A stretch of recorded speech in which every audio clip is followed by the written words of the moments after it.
Welcome back to Lost Legacy. So yeah, Tally ho! now that we've officially found so beautiful. Yep, it is. And now that we've officially found the titular Lost Legacy, time to get there. You know, that temple looks a bit like the temple in the background in Spyro the Reignited trilogy. Could they have been possibly hinting at it, or is it just a coincidence? So I'm so glad that we're getting some commentator over Shadow of the Tomb Raider right now. I've made similar jokes too. Clara does look like. Wait, Clara? Lara. I thought that was intentional. That she was based off her. Yeah, she was. Yeah. Although Lara is British, whereas Chloe's Australian. Well, technically she's Indian, but yeah, she grew up in Australia. They both have accents. She's the daughter of Indian parents, but she grew up in Australia. Did anyone see that new Tomb Raider movie or no? So as an Englishman, I am inclined to be more competitive towards her, since she's clamouring for Australia to win the Ashes. Anyway, That reminds me. Did anyone see the new Tomb Raider movie or no? Yes, I did. Was it good? It was fun. I wasn't really that good, but in terms of but I had fun watching it. I wasn't bored. It wasn't the second Tomb Raider movie. But it wasn't as fun as the For what I first can tell, it's one of those. one, was it? Sorry, for what I can tell, it's one of those cases where the critics didn't really like it, but fans are like, it's okay. From what Plus, I hear, the story itself... It's done okay enough at the box office to get a sequel. It's one of those Warner Brothers movies... haven't announced a sequel, but it's done well enough at least to hint that there might be one. Essentially, to sum it up, it's one of those movies where the cast definitely gave it their all. And while the story is not the worst thing, the problem is that the story was based on the 2014 reboot, which was terrible. I'm sorry. Well, the story was. I mean, like the gameplay was fine, but the story was garbage. Yeah. Let me put it like this. I'm not. Well, I think you might enjoy the film's version of the plot somewhat a little more. Let me put it like this. The first Tomb Raider movie with Angelina Jolie, that is just about a cool action dumb fun, which will definitely entertain you, story be it or not. The problem with this new movie is that it tries to take things way too seriously. I love I just completely ignored Cradle of Life. Remind me again, just so I ask you, since I'm guessing you're familiar with it. Does Rise of the Tomb Raider have at the very least a more balanced tone with a bit more humor into it? What? There's some element. It's basically the movie.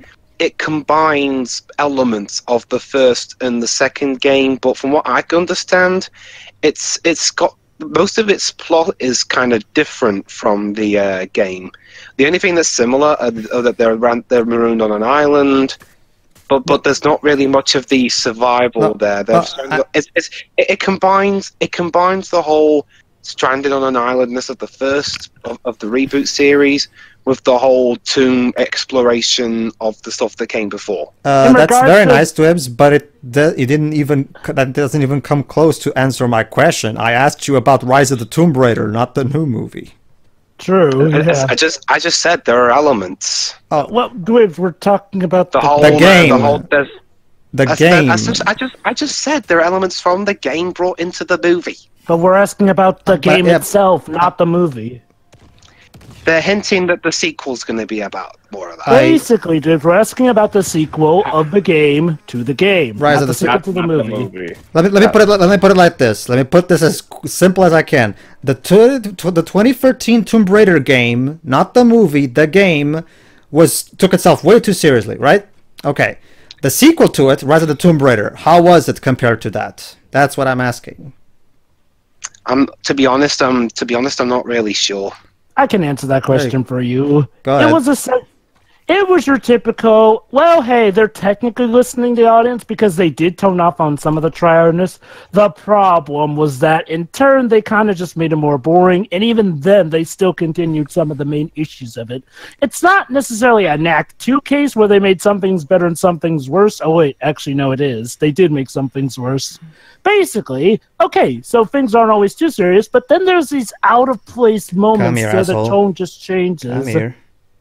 You guys are probably going to love the plot of Shadow of the Tomb Raider then. Is that a game or a movie? It's the newest game upcoming. Basically, Lara causes the apocalypse. To answer your question, Deji, yes, the others can see his dead body, but he hasn't seen it because he went up those stairs. But can you drag it? No, you cannot drag it. No. No, it's not. Metal Gear. Yeah, it's not that. Okay, let me see the plot up to understand.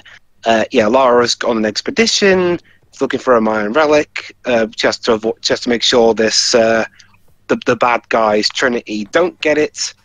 And Lara sets off an apocalypse, and she has to fix everything.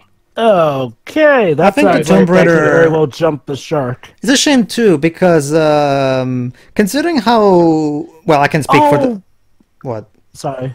Oh my God, they still did not bring back the dual pistols for her. Come on. I can deal with that. They hinted at it in the movie, I think. I can deal with that.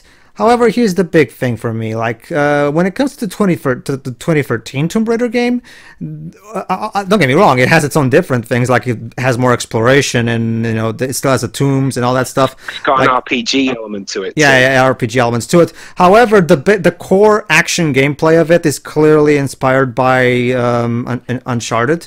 So you'd think they would do also kind of take inspiration from the tone that Uncharted usually has, which is have a more balanced, serious, but still able to do humor kind of tone. Whereas well, that's kind of what the original games were like. On that topic, Pedro, Tomb Raider Legend kind of did the more Uncharted-y stuff before Uncharted.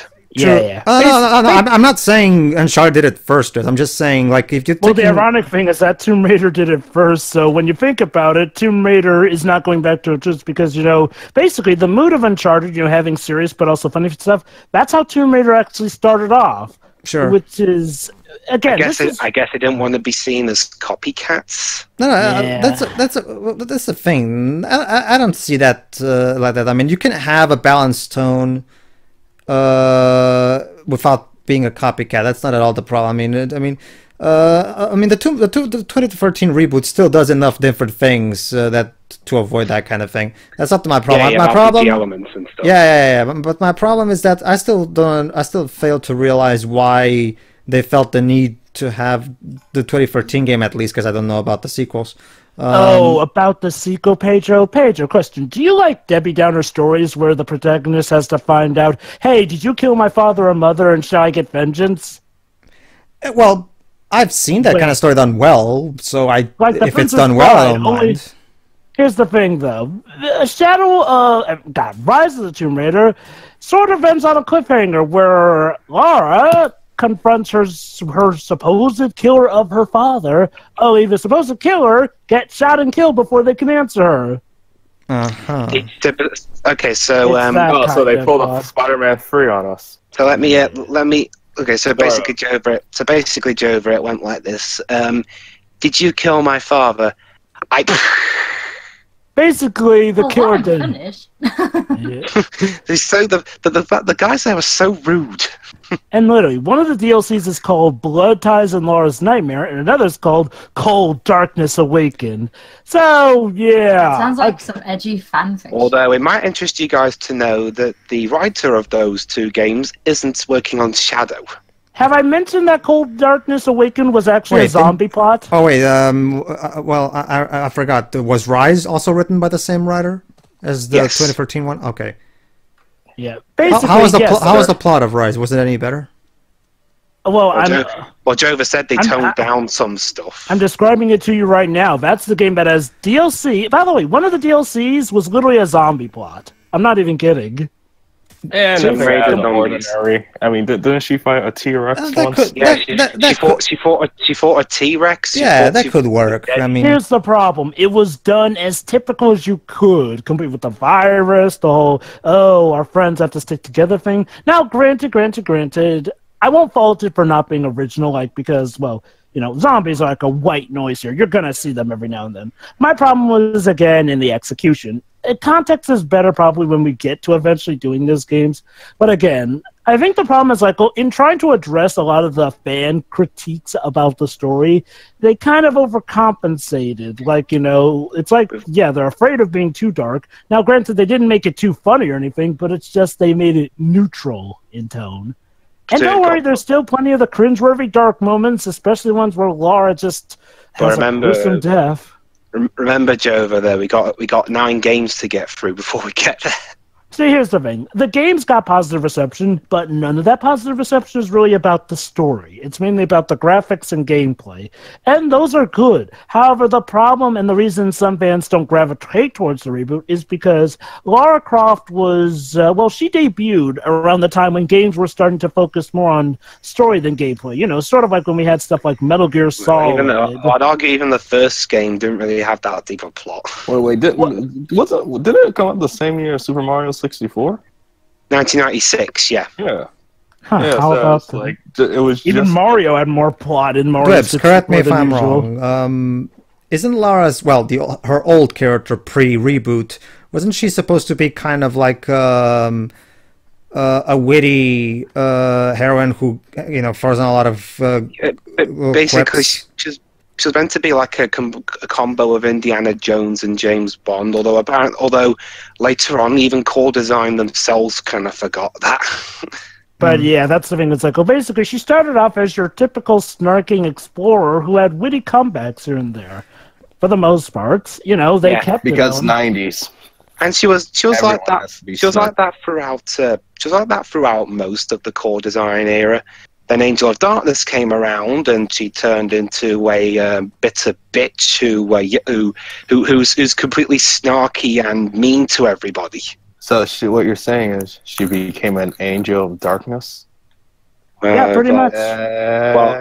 Well, certainly a dark time for the franchise. Basically, 2003 for Lara Croft is what 2006 was to Sonic. So why don't I go add Lara Croft to Smash Brothers? Honestly, I think she'd be a better fit. I think she'd be a better fit for if Sony try again with Battle Royale. All right, so let me explain this. Notice how I had to remove his helmet. That's because you can tackle one of the harmed guys from the back. However, you have to be prepared to mash the triangle button to get his cap off, so then you can strangle him. So you have to be quick, otherwise you'll have time to scream and alert the others. Makes sense. Some more interesting things about Shadow. Unlike the previous, 5 games, main ones I mean, Crystal Dynamics are only taking on additional development duties. The main developers are Eidos Montreal. Have they had any experience with the franchise? Well, Eidos Montreal have been they were formed during the old Eidos days before they got bought by Square Enix, and they have had experience working on Tomb Raider games in the past. They worked on the 2013 game and the 2015 one, although for the most part they were just like either ports or they were again doing additional development work. I mean, when it comes to the new Tomb Raider game, I'm pretty sure they'll have the gameplay and the graphics all down pat. Again, though, the main reason that those games are doing as well is, shock of all shocks, the character is not quite that remarkable in the reboot. Like, I mean, seriously, Lara was just your typical, I don't really give a crap about what the world throws at me because I'm going to deal with it my way. Lara in the reboot has been just your typical character who has to prove themselves, starts off being, oh, I don't really like to do the thing I'm eventually going to make a living out of doing, and also has to constantly have a crying scene because, dear Lord, she cries more than Princess Peach does in her own game. Does she cry more than Pearl? Yes. Does she whine more than Mega Man X? You're talking about the new Lara, Why right, must Jova? we? Yes, the new Lara. That's okay. That's the thing, Shiroi. Again, I can only speak for the first game because it's the only one I have experience with. They turned Lara into a freaking crybaby, and I get it. This is supposed to be the game that shows how she became the badass heroine we know her from her later years. I get that. Plus she's stuck. I'm guessing Plus they she's- over-exaggerated her emotions. They kind of did, yeah. Well, to be fair, she's stuck on an Uncharted island. I doubt that's going to be a fun time for anybody. Sure, but well, yeah, sure. But here's the thing, though, Dwebs. It's like, well, when you play a video game, do you really want to play as somebody who constantly cries to the point where they aren't productive, though? Because that's what they kind of border on. Well, it's that's like, how you play the game to be productive. But here's the thing, though. It's the cutscenes, though. There's a lot of cutscenes where she just does nothing but cry and whine and act like she's doomed. Yeah, I guess if, the cutscenes don't reward, any kind of progress you make within the game itself, then it's not really worth it. And I'm not going to say that the entire... Oh, yeah. I'm not going to say that the entire story is like that. There are some cutscenes where you do get a reward. The problem is that you have to work a lot. And again, you're going to You're probably going to see a lot of gruesome deaths, because to facilitate her being a crybaby, they gave her some of the most unpleasant deaths. Come here. Pedro can vouch for me on that. There we go. Yeah, I will say about the recent movie. It's some elements from the first and the second game are in the movie, but the plot seems a bit different. In the first one, it was just the first one was just a plot about survival. In this one, when they get to the island, they have to try and stop/help the bad guy to get a relic that will supposedly make you more powerful. But, is that right? So like in the first movie, the first Angelina Jolie movie. Well, okay. Granted, we're not hopping around multiple tombs. There's just one big one. Are you going to jump on? Hey, at least there actually are tombs there. Do we know? Do we know what the plot of Shadow is going to be? I just said. That's the Shadow we're talking about. Okay, fine. Then. Lara No. I said earlier. Sure. Lara's trying to. I understood. Basically, Lara's trying to stop this group from getting a relic that will make them the most powerful people in the world. But Lara causes a mine apocalypse and just to try and fix everything. Yeah. Anyway, but yeah. So yeah, I feel like I just demonstrated. If you try to open the door while there's still enemies in there, Nadine will say they'll hear us if we do so, which is fair. Yeah. I would not mind an Uncharted and Tomb Raider crossover. All right. I got you. There we go. Whoa. I think that's the end. Where were you hiding that thing? Up there. On my back. I had it on my back this whole time. About what you were saying, Jover. I mean, that is overkill. You think this is overkill? Hold on. I think you headshot him. Yeah. And body shot him. Honestly, Jover, I'd see that coming, seeing as Sony and Square Enix are buddies. I'm just hoping that we get the classic Lara Croft. I mean, don't get me wrong, the review Lara Croft is not the worst, but she is just... We'd get a proper Tomb Raider and Uncharted crossover before we get a proper Mario and Sonic crossover. No, I'm not letting that go. Why do you ask? I don't blame you. But yeah, my biggest issue with... I can just see the conversation we'll have at some point. Right. Of which you'd Square? As I go. And Square. Soft. What are you even talking about? And I was just gonna say, it'll be interesting of which Lara will find worse. The one in Angel of Darkness who's a complete bitch to everyone she sees, she's just the worst in Angel of Darkness. It's a long time since I played Angel of Darkness, so I don't recall how bad she was. Maybe her interactions with Nathan Drake will make her into the Lara Croft we know and love. Maybe, actually, considering how the Lara Croft we do know and love is kind of like a female Nathan Drake. Well, yeah, Nathan Drake's personality was directly inspired from old Lara, so... True. Well, remember, there's two renditions of the old Lara. There's the one from the Core Design games, and the one from the first Crystal Dynamics trilogy. The Angel of Darkness one. No. Angel of Darkness was the last Core Design one. And the first Crystal Dynamics trilogy I'm on about is the one before the reboot. Legend, Anniversary, and Underworld. God, I keep forgetting about those. Are Crystal? I mean, they weren't bad, but they were Yes, Deji? I can't remember. Are Crystal Dynamics working on the new Tomb Raider, or are they just... They're I just said collaborating. they're co-developing it with Eidos Montreal. Yeah. And more in a supporting role as opposed to being the main devs this time. Oh, yeah, because they're working on that Avengers game that we know Oh, about. right, Project Avengers. Last year, and said more info coming in 2018. They better which makes me wonder why you even bothered announcing Coming the game soon. in the first place. Coming soon. Dads, Square Enix being terrible at their planning out of announcements. Sure, you just. Maybe we'll hear it at that Square Enix E3 conference. Coming soon. The video game adaptation of Avengers Infinity War. And by soon, we mean in 2024. I We'll would get laugh. there soon, we promise. I would laugh if Square had more creative freedom to do with the Marvel IP than Capcom did with Marvel vs. Capcom Infinite. Oh, Yeah. They probably will. Well, the thing is that the thing Which is that is funny. Which is Oh, funny. wait, General. what's this? Which is funny. Oh, General there's- sentiment. Yeah, but he cracked his statue. yeah. Anyway, I was just gonna say, general sentiment for that one seems to have gone from Capcom are the ones to blame, they suck, to while Disney weren't helping. Well, Yeah, it's both at fault. You see, basically, we've learned a bit more, and wouldn't you know, our good old friend Perlmutter is kind of at the forefront. No X-Men were allowed in that game. Gee, I wonder why. Because they weren't a part of the ever money-making MCU.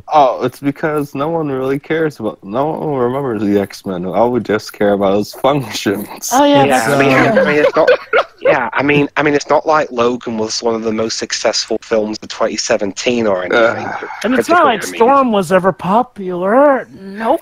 It was just bad. It was just bad PR. It's one of those. You better as well not say anything than give us an answer. Anyway, It makes sense. the big thing, Joe. Hold on, cutscene. Actually, no. God, that was all she had to say. My bad. You were saying, Pedro? Okay. Well, technically there is dialogue, so I guess. Oh, so I was right. Well, not a cutscene though. Well, you know, cutscene. They're pretty much one and the same now, with technology being as advanced as it is on game consoles. Yeah, I can just imagine that Perlmutter guy tearing his hair out at the end of last year, where he's like, "Really, God damn it! People would rather pay to see The Last of Logan than my genius creation." Yeah. Anyway, or even better so this year. he's basically the Western equivalent of Naoko Takaishi, Dwebs, basically. People would rather see Legion than watch my genius work in Humans. People would Nobody's rather better see a than movie. me. People would rather see a movie about a black superhero with a black cast by a black director. than But see that doesn't make any sense. I thought people hated Fox. What do you mean my manga doesn't have any proper character development? Fuck you. What do, Right, Shiro? what do you mean? What do you mean? Even Yeah. Disney are disappointed with me. I mean, come on. All I did was force Kevin Feige to allow me to make Inhumans. All right, otherwise I now would we're have actually never gonna allowed get him to a make bit Captain more- Marvel's movie. Yes, that's right. The Captain Marvel movie was actually kept hostage. by Okay, guys, we Marvel. are officially inside the city. Jova. And the guys at Shoreline beat us here. As much as the video game industry has its issues, for lack of a better word, the movie industry sounds like a right fucking mess. Jova, quick question. Every industry has them. One at a time. You go first, Wibbs. Quick question, Jova. Yes. Just a yes or no. Will the Inhumans TV show at least appeal to someone like me who hasn't read or heard about it at all? Dwibs, do you like dickhead superheroes who are pretty bad, and do you like a show with a villain who's pretty much more the hero than them, but they, for some reason, make him bad in the last few episodes? Do you like heroes that are racist against humans? I think there's got his answer. So the problem is just a crap TV show. Okay. You know, for a Okay. second I thought you were talking about Iron Fist. Okay. Well, that sucks too. But Okay. Okay. To answer your question, Dweebs, if your main worry is that you may get lost because it's based off of a comic, no, you won't get lost. It's original enough. Effects. Sorry. So yeah, basically, it's pretty water. So basically, James, if you're asking if it'll appeal to you on the case that you don't need prior knowledge, then yes. God help you, but yes. Man, that guy on Miiverse who keeps taking snapshots of water. Just to will show you, reply. like, the guy of this game. Well, as for the whole question you asked about Square Enix getting more creative freedom to devs, it depends on the arrangement of the whole thing. For example, with the upcoming Spider-Man game, that's Sony who's in charge of what goes into that game, since they're handling it as it's one of their first-party games. Oh, hold on, dialogue. Yeah. She played a big role in hoisting our society, particularly the Queens. Not surprised, with the kings and men going off to fight all the time.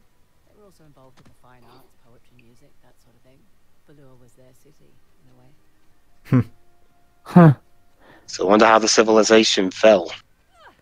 Duez, we already established it. They were all destroyed by the war. Destroyed everything.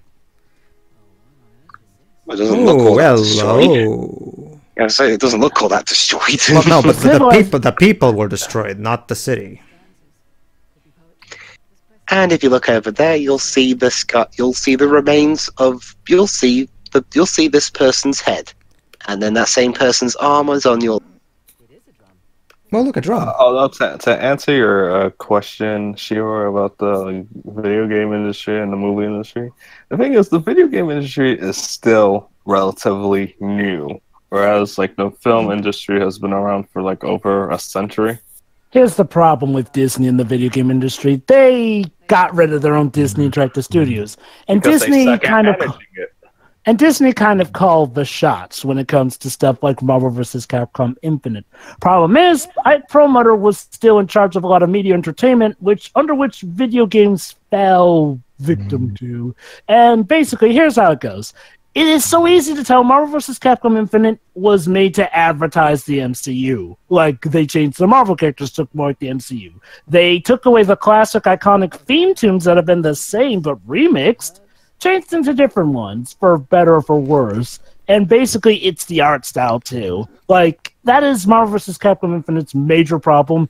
It's made to basically just, well, brown nose the MCU. We found a comb, an old comb. Oh, hope it doesn't crumble when we try and use it. All right, now we're gonna actually get a cutscene. Ooh. It's Blow the horn. Let's see. Oh. I think it's a tusk. It's an altar of some kind. Looks like the king suffered dearly for their people. Those are the bodies of the last people that touched it. Wow, they even sculpted the arrows. Oh, wait, here we go. Historians believe that it was a symbol of power and dominance, but I reckon they misunderstood. You don't say. It was freaking heavy, alright. Culture. Well, yeah, obviously. Has there ever been a symbol of power that wasn't heavy? Oh, look at that, Jova. You were right. Look at that, Jova. You were right. Yep. The Infinity Stones. Damn, that dust animation. Oh, I thought there were only 5 of them. There's like 8 there. There's six Infinity Stones. Everyone keeps forgetting there's 6. No, I was answering Dweb's question about symbol of power that isn't heavy. And there you go. Alright. Good call, Jova. Aha. And now to bring balance to the universe. Not leave it in darkness. Calm down with the references, Deji. She hasn't seen the movie yet. Yeah. That doesn't spoil anything, though. I know. Yeah. I'm just giving a You know, warning. just Yeah. I mean, they literally even say that in the trailer, too. I know. Just in case. So yeah, turns out her dad did indeed find out everything. Okay. He wanted to keep you safe. Yeah. Oh, that bullshit again.